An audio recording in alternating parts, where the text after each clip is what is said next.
YTN 라디오 이동의 뉴스 정면승부 3부 시작하겠습니다. 참여정부 당시 완성하지 못했던 개혁 과제 가운데 하나가 사학법 개정이죠. 당시 야당 대표였던 박근혜 전 대통령은 50일 넘게 장외투쟁을 이어가면서 강하게 반발했었습니다. 결국 개혁은 미완의 과제로 남겨졌었는데요. 이걸 다시 추진하겠다며 나선 분이 지금 스튜디오에 나와 계십니다. 유치원 3법에 이어 사학비리 척결에 총대를 맨 분 더불어민주당 박용진 의원 만나보겠습니다. 어서 오십시오. 네, 안녕하세요. 박용진입니다. 예, 유치원 3법 추진할 때도 상당히 고생하셨는데 이 사학법은 더 힘들 것 같은데요? 규모가 더 크죠. 예. 덩치도 크고요. 반발도 더 심할 테고. 더 조직적이고 사실은 유치원 원장님들도 대단히 조직적이긴 했는데 여기는 이제 동원을 할 수 있는 동문들도 만만치 않게 있죠. 네, 그런 여러 가지 걱정스러운 부분이 많이 있긴 합니다. 그런 것도 있겠습니다만은 국회의원들 사학을 갖고 있는 분들이 또 계시잖아요. 당사자들이 예, 계시죠. 예. 그분들 반발도 만만치 않을 것 같은데 참여정부 때도 결국은 그분들이 주도해서 굉장히 강하게 반발했거든요. 박근혜 전 대통령도 그렇죠? 마찬가지로 사학을 갖고 있었고. 박근혜 당시 새누리당 맞나? 그때 한나라당 대표가 사학을 영남대 학교를 가지고 있었죠. 지금도 나경원 원내대표의 집안이 또 사학 집안 아닙니까? 그렇죠. 쉽지 않을 것 같은데. 그러다 이제 탈당을 했다고는 하십니다만 홍문종 의원도 이제 예. 그러시고요. 근데 사립대학은 사립유치원의 확대 복사판이다. 박 의원님 이야기 중에 하나인데 실태가 어떻습니까? 아니 실제로요. 유치원도 그랬는데 이 유치원이 원장이 이제 엄마고 딸이 교사로 들어가고 또 아버지 그러니까 남편분은 그 차량을 통학 차량을 운전하시고 아들은 또 이렇게 행정실장으로 와 있고 거기 이렇게 하듯이 사립대학도 보니까 65% 정도가 되는 사립대학에 친인척으로 운영을 하고 있고요. 또 비리 유형들도 보면 대부분이 똑같습니다. 그래서 법인카드로 단란주점, 유흥주점, 이런 데를 다니거나, 총장이 법인카드로 골프장을 드나들어서 수천만 원을 탕진하고, 또, 미용실 머리하는 비용도 거기서 하는 경우가 있었습니다. 법인카드로 사용하고. 그리고 이제 또, 여기는 규모가 더 크고, 이게 제가 왜 그 말씀을 드렸느냐면, 모기업이 있잖아요. 그러니까 재단의 모기업. 그 모기업의 부실채권, 여기 학교의 기금과 그 교비로 이렇게 산 겁니다. 그걸 130억 가까이를 사서 78억 정도가 손해를 보는 이런 황당한 일들까지 계속 하고 있는 겁니다. 그리고 자기 자녀를 아무런 절차 없이 그 직원으로 채용하고 또 일도 하지 않고 근무도 하지 않았는데 연봉을 5천만 원 넘는 연봉을 지급하고 다양한 방식으로 해서 2,600억이 넘는 그런 어떤 교비의 부정사용 이런 것들이 적발이 돼서 문제가 된 거죠. 사립대학이라고 합니다만 대부분의 재정이 이제 국가에서 지급이 되는 거잖아요. 유치원은 2조죠. 한 해 국비 지원이 2조 규모인데요. 사립대학은 7조 2천억 원 정도나 들어가고 있고요. 근데 문제는 제가 이번에 조사한 게 뭐냐면 그 교육부를 통해서 이러이러한 유형에 맞춰서 이런 사례들을 다 대학으로부터 보고받아라 했는데 교육부가 그랬을 거 아니에요. 박용진 의원실에서 달래요. 그러니까 꼭 줘야 돼요? 그렇지는 않지만 좀 줘보세요. 자기들이 자진해서 내놓은 것만 지금 받은 거거든요. 예. 실제로 여러 대학들 같은 경우 해당 사항 없다고 자료 제출을 거부하거나 안 내거나 이런 데가 있어요. 그래서 이게 빙산의 일각일 가능성이 상당히 많아요. 근데 지금 대학만 보시고 계신 겁니까? 고등학교, 중학교도 있잖아요. 대학만. 일단은 대학만? 예, 그렇습니다. 사립대학만 지금 보고 있고요. 근데 사립학교법을 개정하려면은 고등학교, 중학교 다 들어가는 거 아닙니까, 나중에? 그렇습니다. 근데 그 사립대학의 경우에 86% 정도가 전체 우리 고등교육인 대학교 교육 중에 사립이 86%입니다. 그러니까 초등학교가 얼마 되지 않거든요. 그리고 중학교, 고등학교도 사실은 사립의 규모가 국공립에 비해서는 상당히 적은 데 비해서 고등교육을 담당하는 대한민국의 미래를 즉각적으로 책임져야 되는 이제 대학 교육과 관련해서는 사립대학이 압도적으로 많으니까 여기부터 어쨌든 손을 봐야죠. 예. 방금 말씀하신 것처럼 80%가 넘는 곳이 이제 사립학교로 구성되어 있는데 대학교가. 그렇다 그러면 또 우리가 한국 교육을 위해서 이렇게 헌신했는데 왜 또 우리를 괴롭히느냐 이런 논리를 또 갖고 올 것 같은데요. 뭐 괴롭히는 거 아니고요. 그 아주 상식적인 일을 또 말씀드리는 거예요. 그러니까 그 자기들 돈만으로 운영하는 거 아니고요. 그다음에 국고 아까 말씀드렸던 7조 2천억 원이 들어가는 거고 그리고 우리 학부모님들이 학생들이 정말 눈물나게 돈 벌고 피눈물 나는 아르바이트해서 그 등록금을 낸 거거든요. 이 교비로 쓰도록 다 되어 있는데 이 부분과 관련해서 엉터리로 쓰는데 그걸 그냥 내버려 둬라 말도 안 되는 겁니다. 적어도 세금이 쓰이는 곳에는 감사가 있어야 되죠. 근데 지난번에 유치원 때도 말씀드렸습니다만 유치원 한 4천 몇백 군데의 사립 유치원 중에서 절반이 한 번도 감사를 받은 적이 없어요. 여기도 이번에 마찬가지입니다. 그 이른바 건국 이래 그 개교 이래 단 한 번도 종합감사를 교육부로부터 받지 않은 대학이 사립대학이 절반이 넘어요. 이 정말 심각한 문제죠. 근데 참여정부 때도 그랬습니다만 뭐 개방형 이사 두는 거 그거 쫓아도 반대했었거든요. 그리고 폐쇄적으로 자기들끼리 이제 운영해서 돈이 어디서 어떻게 새는지 잘 모르는 이게 그런데 이 사학법 개정이 과연 가능할까? 또 굉장한 반발이 예상될 수밖에 없는데. 반발을 하더라도 일단 상식적으로 접근을 했으니까요. 첫 번째로 회계부정 관련해서는 이건 누가 뭐래도 처벌받아야죠. 그렇죠. 근데 지금까지는 뭐 제가 그거 잘못 썼나요? 내가 카드가 바뀌어갖고 단란주점에서 이걸 긁었네. 이런 식으로 그냥 하고 환수 조치 하고 끝나버렸거든요. 이제 그렇지 않고 반드시 이 재정과 관련해서 회계부정이 있을 시에는 처벌받는다라고 하는 걸 분명히 했고요.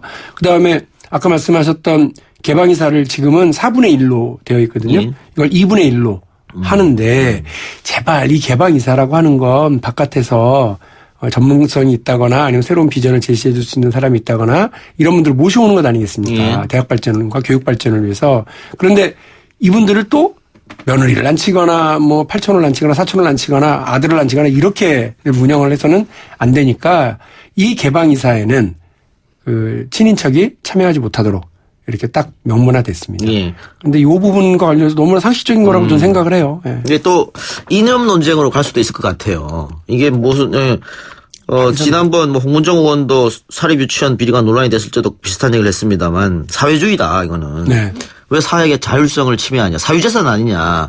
이런 식으로 이야기할 테고 또 2004년도 문제가 터졌을 때도 박근혜 당시 대표가 이거는 학교를 이념 교육의 장으로 몰아가려는 행위다. 이렇게 했었거든요.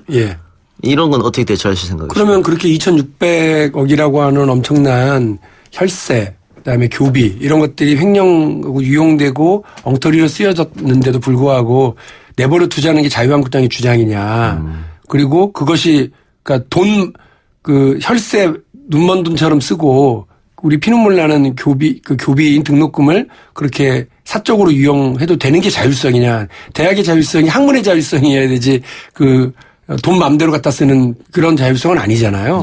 저는 국민들과 여론전에서 이건 충분히 이길 수 있다고 생각하고요. 물론 길거리에서 정말 집회를 하고 그러면서 이거는 사회주의 정책이다. 박용진 빨갱이다. 문재인 정부는 사회주의 정책을 쓰냐 뭐 이렇게 악을 썼지만 대한민국 국민들이 그 한유총 주장과 자유한국당 주장에 뭐 미동도 안 하잖아요. 오히려 자유한국당의 지지층에서도 이른바 유치원 3법, 박용진 3법은 통과돼야 된다는 게 60% 훨씬 넘었거든요. 저는 이거는 일부러 그래서 그 이념 논쟁으로 안 가려고요. 사분위 논쟁. 사분이 그냥 내버려 뒀고요. 또 개방이사 제도 추천위원회 구성과 관련해서 그냥 내버려 뒀어요. 다만 좋으니까 친인척끼리만 해먹지 마라. 이거 너무 이게 무슨 족벌체제도 아니고 심지어는 북한도 3대 세습인데 지금 우리나라 사학에는 4대 세습이 있는 데가 많아요. 그러니까 이거는 그렇게 가서는 안 되는 것 아니냐라고 하는 말을 좀 우리 국민들도 충분히 이해하실 거라고 봅니다. 그 자유한국당은 반대할 것처럼 보이고 민주당 안에서는 혹시 반대하는 목소리가 있습니까? 반대는 아닌데요. 조심스러워하는 건 사실인 것 같아요. 왜냐하면 트라우마가 있어요. 2005년도 사학법 관련된 트라우마 그리고 그 이후에 사분위 때문에 다시 도루묵이 됐었던 이런 트라우마가 있고요. 아주 조심스럽죠. 그래서 사실은 원래 이게 이 더불어민주당 안에서 법안 발의하는데 10명 채우는 게 금방 끝나거든요. 그렇겠죠. 동료 의원들이 많으니까. 어렵더라고요. 이번에는 잘한대. 그래가지고 제가 국공립 나온 의원님들 중심으로 주로 서명을 받고 마지막에 좀 그렇게 고생을 좀 했어요. 그 총선 10개월 전이니까 그런 것도 생각할까요? 괜히 사업 건드렸다가 표 떨어지는 거 아니냐 이런 생각.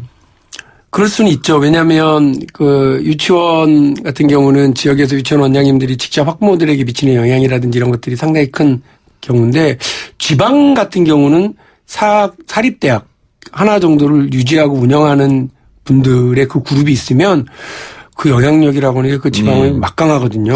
고피는 리더 그룹을 확 흔드니까. 그렇죠.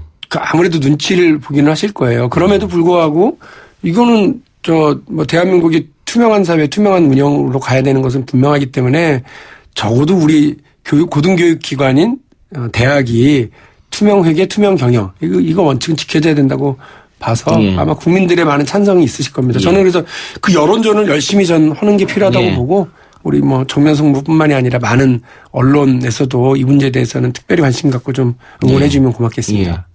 처음으로 좀 돌아가서요. 그 지금 각 사학대학교 정부 지원이 없다면은 돌아가지 않는 대학이 태반이다 이런 얘기가 있던데 그건 사실입니까? 그런 대학들이 완전히 이 안에서도요. 이게 뭐 뭐랄까 불평등이 좀 많아갖고 그런 것도 있고요. 조건이 너무 달라요. 그래서 지방의 사립대는 거의 지금 제가 볼 때는 아주 힘들고요. 운영 자체가 어렵고 이제 문 닫을 때도 많이 생긴다고 하고 대신 서울로 되니까 사립대학에서 서울 중심의 사립대학들은 또 계속해서 경쟁력을 갖추고 키워나가고 오히려 어떤 데는 뭐 국고 지원 안 받을 테니까 우리한테 신경 끄세요 이러는데도 나타날 수도 있어요. 그리고 그 굉장히 대학 안에서 돈을 굉장히 많이 쌓아두고 있고 쓰지 않는다. 원래 학생들이나 학교를 써야 되는데 그렇죠. 쓰지 않고 쌓아두고 있다 이런 얘기도 있더라고요. 쌓아두다가 제가 지금 자료를 또 좀 분류하고 정리해보고 있는데 어디에 투자를 하느냐면 주식에 투자를 해요. 웃긴 게 주식에 투자를 하고 그 주식이 모기업인 경우들이 있어요. 그리고 심각하죠. 그다음에 주식 투자에서 손해를 보는 경우도 많고요. 또 재미있는 건 연관되어져 있는 계열사에 이른바 특히 건설 관련해서 대학이 건물 많이 짓잖아요. 그 건물을 하는데 거의 그냥 거저 주는 거죠. 뭐 경쟁 입찰 이렇게 아니라 수익 계약해가지고 주고. 이래서 공정거래법상에도 문제도 되고요. 여러 가지 문제점들이 많이 발견되는 경우도 있었어요. 그러니까 대학 운영을 여기도 완전히 그야말로 그 재벌들이 이렇게 운영하듯이 주먹국으로 모기업을 위해서 회장님을 위해서 움직이다가 대학이 쌓아둔 적립금이 교육을 위해서 쓰이는 게 아니라 엉뚱하게 쓰여지고 이렇게 손해를 보는 경우들이 많았던 거죠. 예. 그 아까 감사를 받지 않는다고 했잖아요. 예. 감사는 만약에 받으면 교육부에서 나가는 겁니까? 교육부에서 합니다. 예. 그거 뭐 때문에 감사가 그렇게 잘 안 이루어지는 거예요? 교육부의 얘기는 감사 인력이 워낙 부족하다 뭐 이렇게 얘기를 하는데요. 이제 내일 아마 전국 사립대학 교수협의회 연합인가 연합인가 여기서 교수님들이 감사원에 교육부를 감사하라. 라고 청원을 한다는 거예요. 그래서 그 내용이 뭐냐면 지난 70년 동안 정부 수립 이후에 이렇게 어떻게 한 번도 감사를 하지 않은 대학이 절반이 넘을 수가 있냐. 박용진 발표한 거 보니까 그렇던데 제대로 안 한 거 아니냐라고 하는 얘기를 들어보면 나름 일리가 있는 게 어디가 주로 안 했냐면 서울에 있는 명문사학들이 주로 감사를 안 받았어요. 이건 뭐냐면 자기들의 네트워크 인적 파워가 상당히 강하니까 교육부 감사에서 뺐던 거 아니냐라고 하는 합리적 의심을 할 수밖에 없고요. 또 하나는 이건 교육부 장관이 하신 말씀입니다. 유은혜 장관이. 교육부 관료들이, 자기들의 퇴직 이후에 자리보전, 이런 것들을 생각해서 사립대학이나 이런 데 감사가 느슨하거나 감시가 느슨했던 건 아닌지 반성할 필요가 있다고 발언하신 적이 있거든요.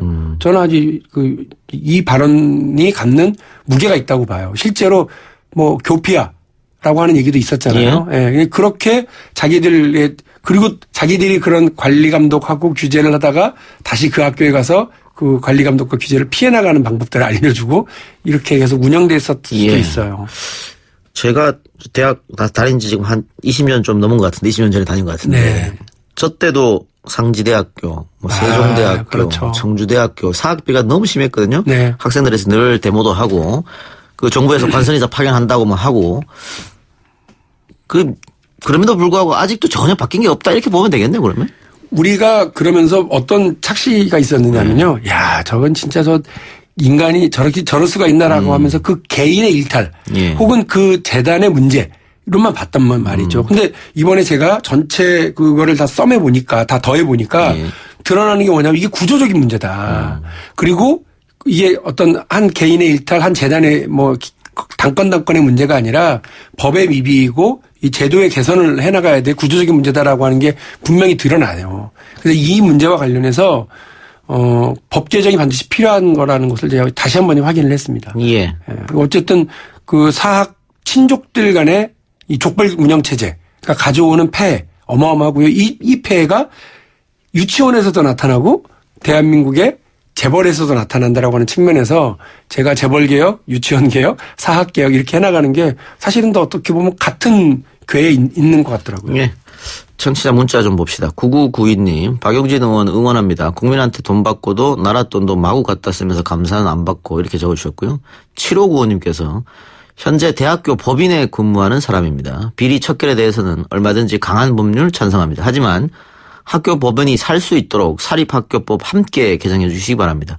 등록금도 대학에서 받고 사람도 대학에서 쓰는데 4대 보험 법정 부담금은 법인에서 부담하라는 이상한 법 처음 봤습니다. 이런 의견 주셨습니다. 예, 정 맞습니다. 저 부분도 또 문제가 있고요. 하나 또 제가 이제 교육부에 어저께 토론회 하면서 전달한 내용이 뭐냐면 분규가 생기고 내부 고발이 생기잖아요. 예. 그러면 교육부에서는 그 대학에 마이너스를 줍니다. 점수를 평가해서. 예. 그렇게 되면 나중에 이제 대학 평가 해가지고 그거를 대학 지원과 연계를 하거든요. 그렇겠죠. 예. 그러니까 재단 측에서 뭐라고 그러냐면 저 교수는 저 직원은 이거 학교를 갉아먹는다. 학생들한테 피해를 준다. 당신들 때문에 분규가 벌어지고 교육부에 이상한 소리가 들어가서 우리가 평가를 못 받았다. 그래서 우리를 지원해주는 우리가 받아야 될 돈이 상당히 못 받았다. 이렇게 얘기를 해버리니까요. 아니 양심적으로 학교 잘 굴러가라고 얘기했는데 그것이 마치 학교를 학교 학생들한테 피해를 주는 사람처럼 돼버리니까 예. 이 시스템도 바꾸라고 제가 얘기를 했거든요. 이거는 법까지 안 바꿔도 되는 건데요. 지금 말씀하신 저거는 이 법을 좀 개정을 하든지 대법을 좀 더 들여다볼게요. 예. 자, 그런데 현실적으로 20대 국회가 이제 1년도 안 남았습니다. 그런데 계속해서 열리지 않고 있고요. 자유한국당이 들어올 생각은 안 하고 있고. 이거 아무리 좋은 법안을 만들어도 국회가 안 열리면 무용지물 아닙니까? 곧 들어올 것 같은데요. 아니 청문회만 한다던데요? 아니 그게 얼마나 말이 안 되는 소리죠. 무슨 청문회만 해요. 청문회는 국회 아니에요. 청문회는 밖에서 하는 건가?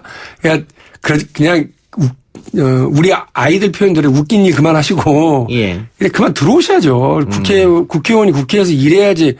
보니까 뭐 국회 목욕탕도 계속 쓰시고 국회 회의실도 계속 쓰시면서 국회의원으로서 할 일을 안 하시더라고요. 참 그게 답답한데요.